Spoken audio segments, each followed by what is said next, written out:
Oh punaise, ça pèse en mode mort.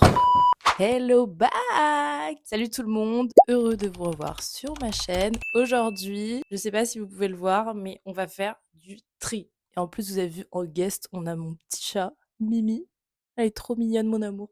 Aujourd'hui, nous sommes vendredi, il est à peu près 18 h. Et demain, j'ai 3 mariages. Donc il faut absolument que je transfère mon kit actuel qui est là-dedans, dans une valise plus petite qui est ici, pour la simple et bonne raison que cette valise est cassée. La fermeture éclair a lâché, elle n'existe plus. Voilà, il n'y en a plus. Donc, je peux plus me trimballer cette valise, étant donné qu'elle pèse plus de 12 kilos quand même. Donc, impossible de la trimballer à la main, elle est beaucoup trop lourde. Et de toute façon, vous savez, des fois, la vie est bien faite et vous envoie des signes, puisque ça faisait déjà un moment que je voulais trier et ranger cette valise. Mais je me suis dit, bon, je vais laisser passer la saison des mariages et je le ferai cet hiver. Et finalement, elle a décidé de casser avant, tout simplement. En fait, il y a plein de choses que j'utilise pas forcément dans mon kit pour mes mariés, des choses soit que j'utilise plus, que j'aime plus, ou qui sont pas forcément nécessaires pour tout ce qui est prestation mariage, que j'utilise plus sur des shoots artistiques ou des choses comme ça. Donc c'est vraiment l'occasion de vraiment faire un full reset là-dedans, simplifier au max ce kit. Et l'objectif, c'est qu'un maximum de choses rentrent dans cette valise qui est vraiment genre beaucoup plus petite. Je sais pas si vous pourrez voir la différence, mais vraiment elle est genre 2 fois plus petite. Voilà, donc c'est parti, on va faire ça tout de suite. Petit aparté, faites pas gaffe au bordel, voilà, de mon armoire juste derrière. Comment dire? Ici, on est dans le réel, OK? On est dans l'authentique, c'est le bazar à côté, mais c'est pas grave, on fait quand même la vidéo. OK, donc first step, on va vraiment vider tout ça, tout nettoyer. Et pareil pour l'autre d'ailleurs, parce que ça fait un moment qu'elle prend la poussière dans mon placard, donc let's go. Et si vous vous demandez pourquoi je fais ça aussi tard, tout simplement parce que j'ai pas du tout eu le temps de le faire avant. J'ai repris un travail à côté de mon activité de maquilleuse depuis pas longtemps, parce que j'ai besoin d'un peu plus d'argent, tout simplement, pour investir dans mon entreprise et pour d'autres projets personnels. Donc voilà, j'ai repris un taf à côté et du coup, j'ai quand même beaucoup, beaucoup moins de temps. Et je vous avoue que cette semaine, c'était vraiment la course. Il y a eu plein, plein de choses et ben, j'ai tout simplement pas eu le temps de le faire avant aujourd'hui 18 h, ce qui est un petit peu borderline, je vous l'accorde, mais voilà, j'ai pas pu faire autrement.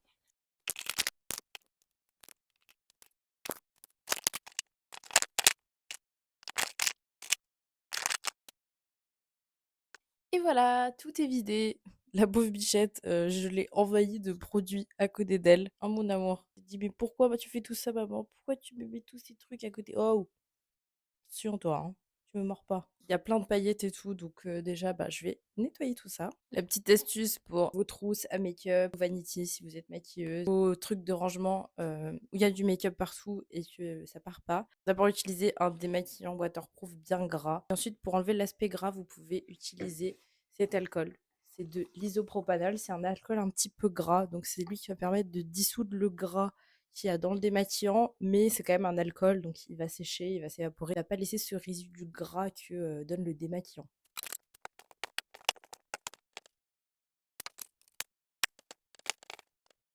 Maintenant, ça, dehors. Attendez, je fais une petite pause. Ok, le plus important maintenant, ça va être de nettoyer celle-ci. Je sais que c'est un petit peu bizarre et terrifiant ce qu'il y a dedans. C'est simplement une tête d'entraînement pour tout ce qui est maquillage enfant. Je vais commencer à me lancer un peu dans tout ça. Et finalement, j'en fais plus tant que ça parce qu'honnêtement, déjà, le maquillage beauté, ça me prend déjà tellement de temps.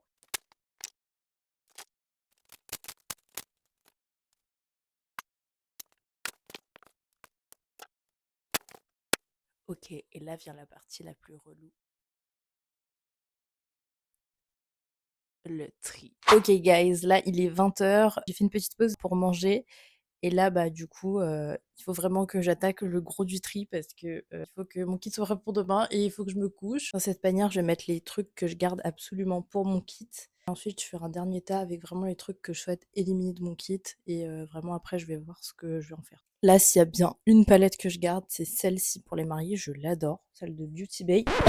La Neutral et vraiment ces couleurs un petit peu marron rosé, ça va vraiment trop bien sur la plupart des carnations claires à moyennes. Et après, bah, pour les carnations un peu plus foncées aussi, on a des couleurs ici là qui sont aussi intéressantes. J'aime vraiment beaucoup, beaucoup, beaucoup. Genre, je peux vraiment pas vivre sans cette palette. Je l'utilise sur quasiment toutes mes mariées. Dans la skincare, j'ai énormément de choses inutiles. Faut vraiment que je trie. Ça, je le garde absolument, ça c'est essentiel pour mes mariés. Un petit tonique à l'eau de rose, ça c'est toujours bien de garder. Ça c'est, du mixing liquid, c'est comme de la Duraline, donc c'est vraiment le truc qui sert à rendre les produits waterproof, à transformer une ombre à paupières en eyeliner liquide et cetera, donc ça c'est vraiment super utile. Quelques petits sérums quand même, une base blur, ça j'en ai pas besoin, c'est un échantillon cadeau d'un sérum clinique, j'ai jamais utilisé. Ça, je pense que je vais le donner. Ma crème pour les yeux à l'avocat de chez Kiehl's, je l'adore pour mes clientes. Là, c'est de l'huile scintillante pour le corps. Mon spray fétiche fixateur de chez Make Up Forever, obligé de l'avoir. Petit gel crème pour les peaux mixtes à grasse The Professional qui est vraiment pas mal. Et une petite base agrippante, celle de chez ELF. Et en vrai, je pense que on est déjà pas mal du tout en skincare avec tout ça. Ah, mais pour vous dire, j'ai tellement de trucs que honnêtement, il y a des trucs, j'avais oublié leur existence. Genre ça, typiquement, c'est une colle à fossiles que j'ai achetée au Japon. Je l'avais achetée pour moi et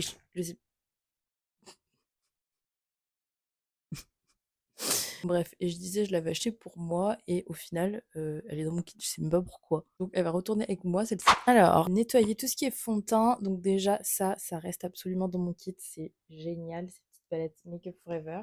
J'ai plein de couleurs dedans pour tous les types de peau. Le Forever Skin Glow, je l'adore ce fond de teint, il est vraiment trop beau.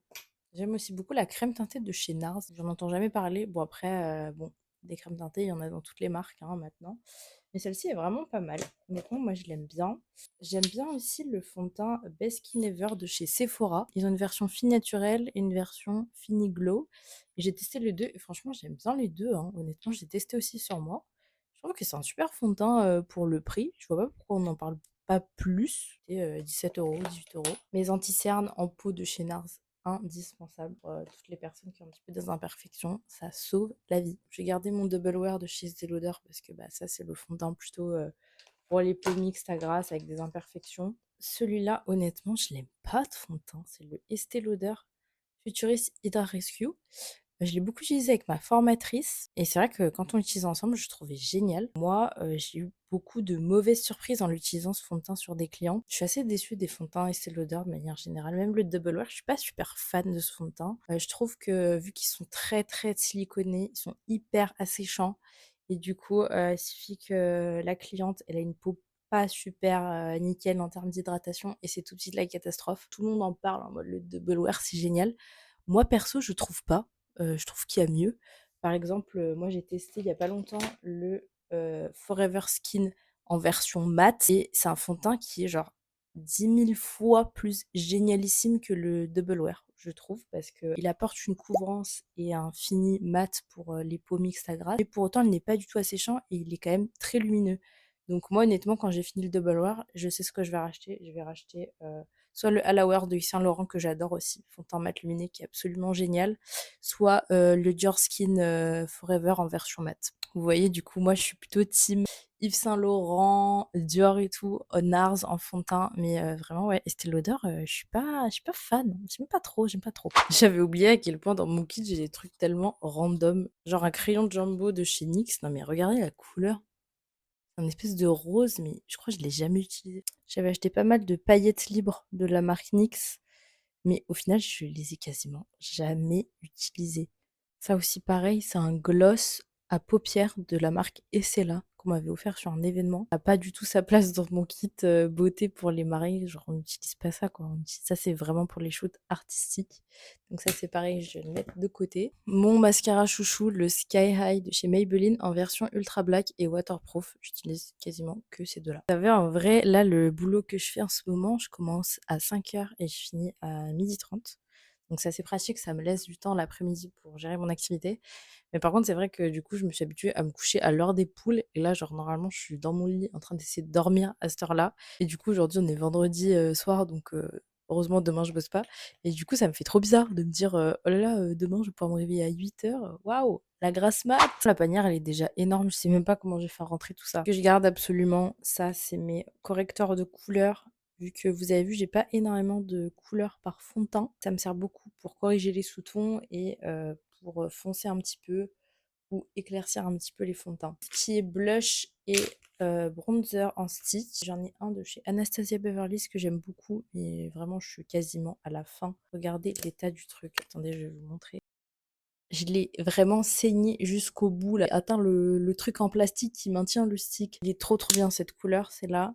Peachy Keen, le blush en stick de chez Anastasia. Cette couleur, elle est magnifique, elle va à tout le monde, quasiment toutes les carnations. Un petit miroir rose que j'ai acheté sur Shine. Alors ça, il fait tellement succès à chaque fois dans tous mes mariages. Photographe adore prendre des photos. Il est trop beau, je l'adore. Franchement, la grosse poudre Anastasia comme ça, personne n'en parle jamais. On parle toujours de la Huda Beauty. Celle-ci est vachement bien et en plus, c'est un des plus gros grammages qu'il y a sur le marché. Et honnêtement, elle est super bien, même pour les peaux sèches. La poudre de chez Hourglass, comment dire, cette marque.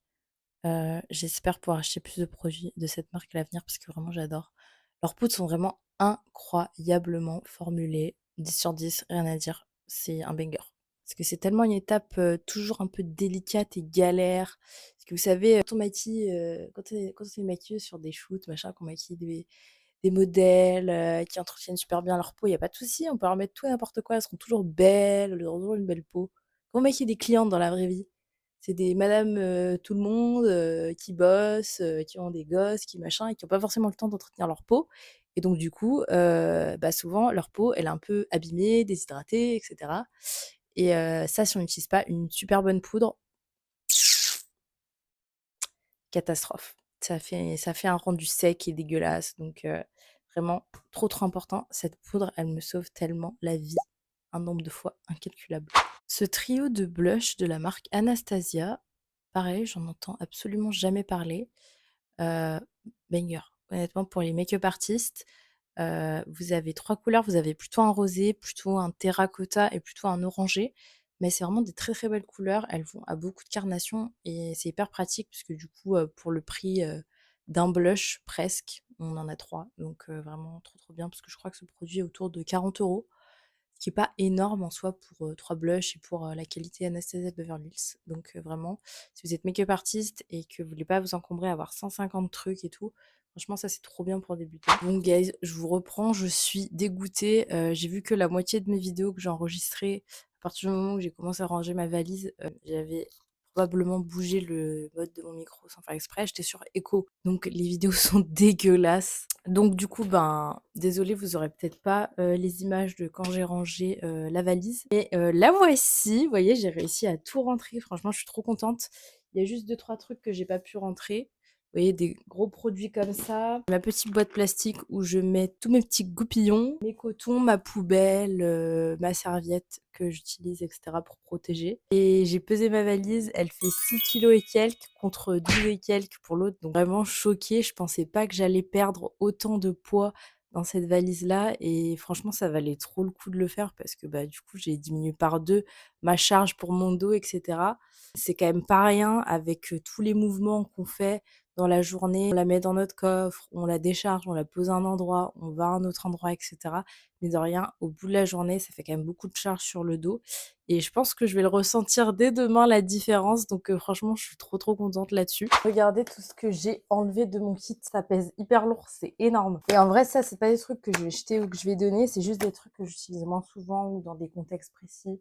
Comme je vous dis, par exemple, pour des shootings, des choses comme ça, des couleurs voilà, qu'on n'utilise pas forcément pour le mariage, pour des maquillages beauté classiques. Ça reste dans mon kit, mais pas tout le temps. J'ai aussi fait une petite boîte avec des choses que je donne, ça que je me débarrasse parce que je n'ai pas utilisé. Soit c'est des doublons, soit c'est des produits que j'ai achetés pour moi mais que je suis pas fan, etc. Voilà. Ils sont tous quasiment neufs. Honnêtement, je sais pas trop ce que je vais en faire. J'aimerais les donner, mais à qui, honnêtement? Je peux en donner un petit peu à mes copines. Je sais que certaines choses, ça va pas forcément les intéresser. Donc voilà, dites-moi en commentaire, qu'est-ce que je pourrais faire de ces produits-là? Est-ce que je les fais gagner? Est-ce que... Voilà, je sais pas comment m'organiser. Dites-moi si vous avez des idées en commentaire. J'ai tous mes petits trucs pour les maquillages enfants dans une bassine. Et franchement, je suis trop contente, ça va prendre beaucoup moins de place. Je vais le ranger dans ma malle tout à l'heure. Vraiment trop contente de cette séance rangement. J'ai le dos claqué en deux. Il est 23h30. Je suis fatiguée, mais honnêtement, ça en valait trop le coup. Je suis vraiment trop contente de moi. J'ai fait un petit topo tout à l'heure quand j'étais en train de trimer mes rouges à lèvres, mais du coup, je sais pas si je vais garder cette séquence parce qu'elle est en mode écho et c'est dégueulasse. Donc, je reformule juste mon propos. En fait, ce que je voulais vous dire et ce qui m'amène un peu aussi dans cette vidéo, c'est le message à toutes les futures maquilleuses qui me regardent ou les maquilleuses qui débutent ou celles qui cherchent à améliorer leur kit. Ne vous pressez pas, n'achetez pas 10 000 produits en vous disant ça va toujours me servir, il me faut telle couleur de ci, telle couleur de ça, il me faut 50 couleurs de rouge à lèvres.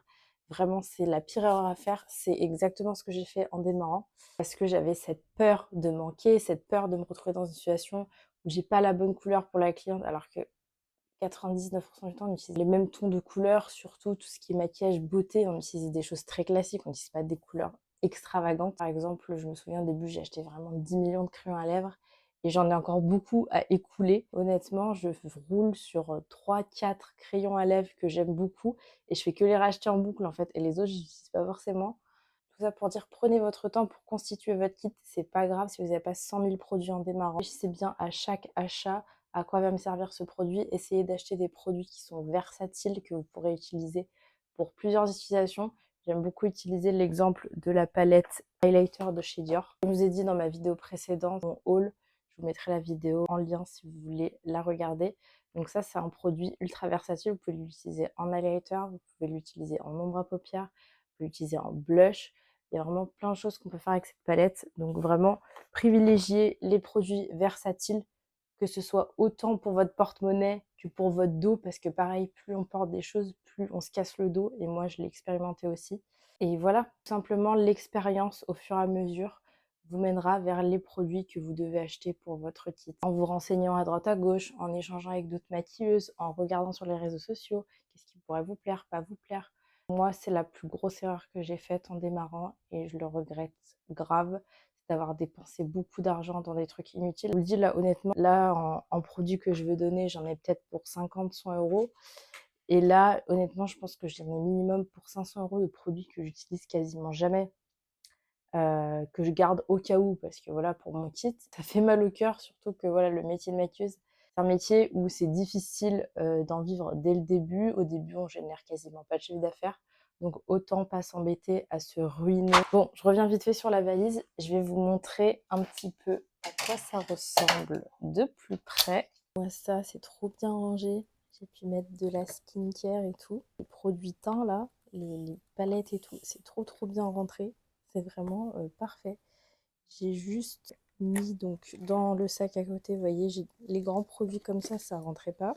Ma boîte où je mets mes goupillons à usage unique, mes cotons, ma poubelle, ma serviette et mes fossiles. Mais voilà, franchement, trop contente du gain de place et d'énergie. Je pense que ça va être top.